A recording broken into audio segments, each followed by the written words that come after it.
Oke, assalamualaikum warahmatullahi wabarakatuh. Oke, yang video kali ini ya, video selanjutnya ini kita akan bahas tentang jenis-jenis radiasi yang dipancarkan, termasuk nanti ada partikel alfa, beta, dan gamma. Nah, di sini nanti adalah contoh dari proses peluruhan ya.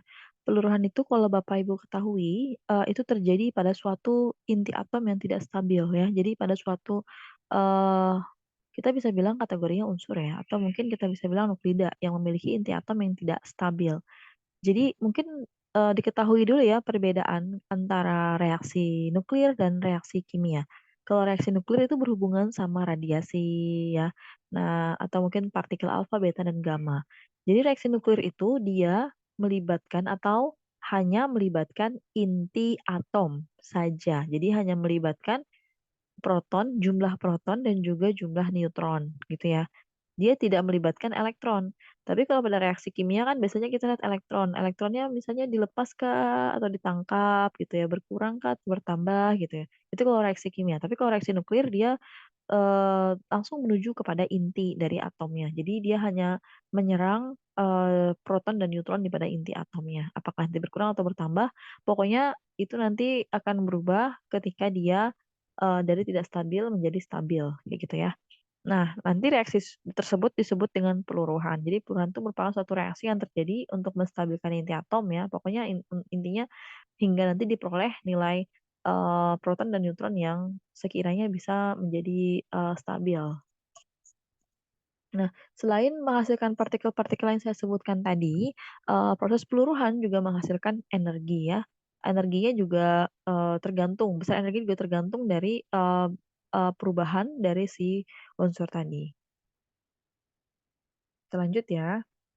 Nah, di sini partikel yang akan saya kenalkan adalah alfa, beta, dan gamma. Kalau Bapak Ibu lihat ya, ini ada kertas, ini ada plat aluminium, dan ini adalah timbal. Sorry, sorry. Kita klik ke yang lain. Nah, jadi untuk sinar alfa ini sinar yang sangat lemah ya. Jadi menembus kertas saja dia udah nggak bisa. Dia nggak tembus sinar alfa ini. Jadi cukup sampai di kertas ini udah dia nggak tembus. Nah, kenapa harus diketahui benda-benda ini? Jadi ibaratnya tuh kayak Bapak Ibu kalau mau berlindung dari partikel ini supaya tidak terpapar gitu ya. Kita tahu kita harus menggunakan benda yang seperti apa. Nah, kalau untuk partikel beta, dia cukup kuat ya, dia bisa menembus kertas, tapi dia tidak bisa menembus si plat aluminium ini. Sedangkan gamma berbeda. Kalau gamma dia masih bisa menembus plat yang terakhir, tapi nggak sebanyak yang saat awalnya kayak gitu. Sebentar ini kayaknya tapi terklik ya.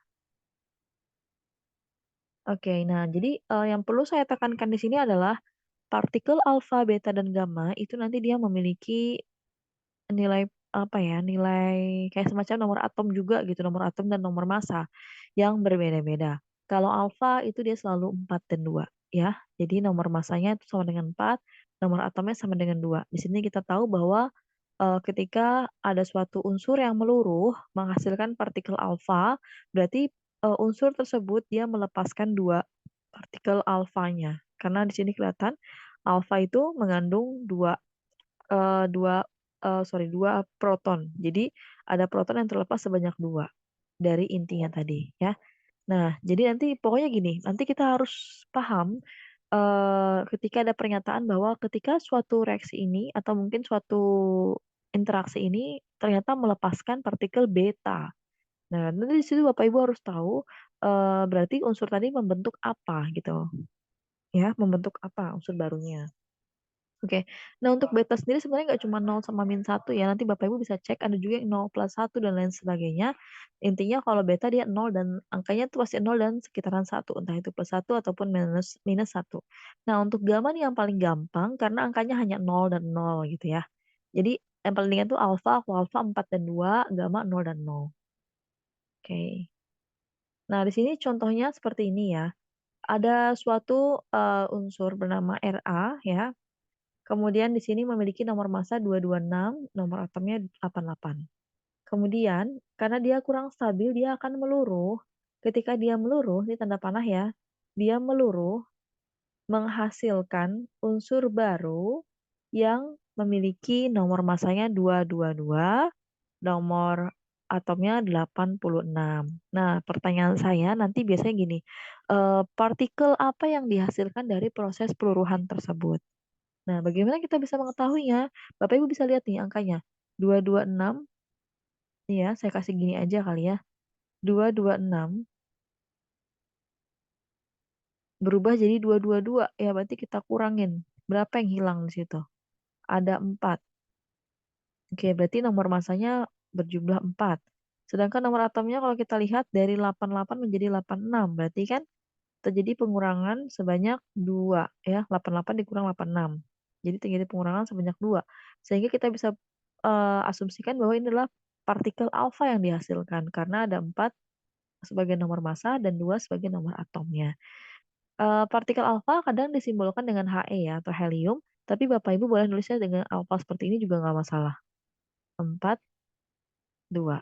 Oke, itu jawabannya. Jadi nanti kalau pertanyaannya, jika ada suatu nuklida dari yang pertama ini berubah menjadi yang kedua, tentukan partikel yang dihasilkan dari proses peluruhan tersebut.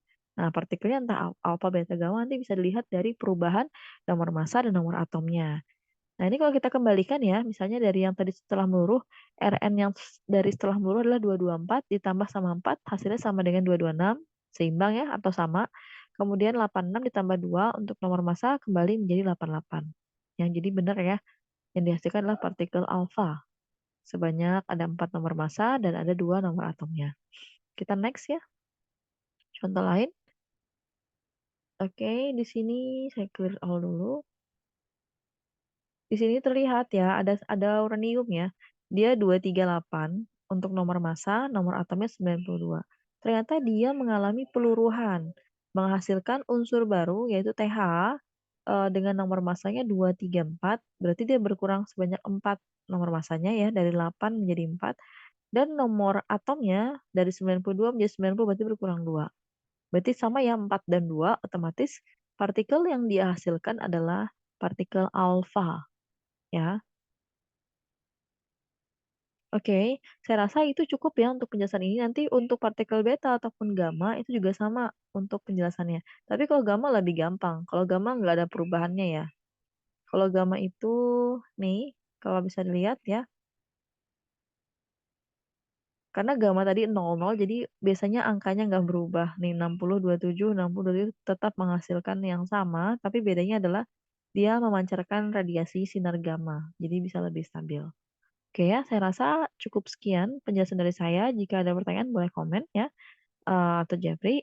Saya akhiri. Assalamualaikum warahmatullahi wabarakatuh.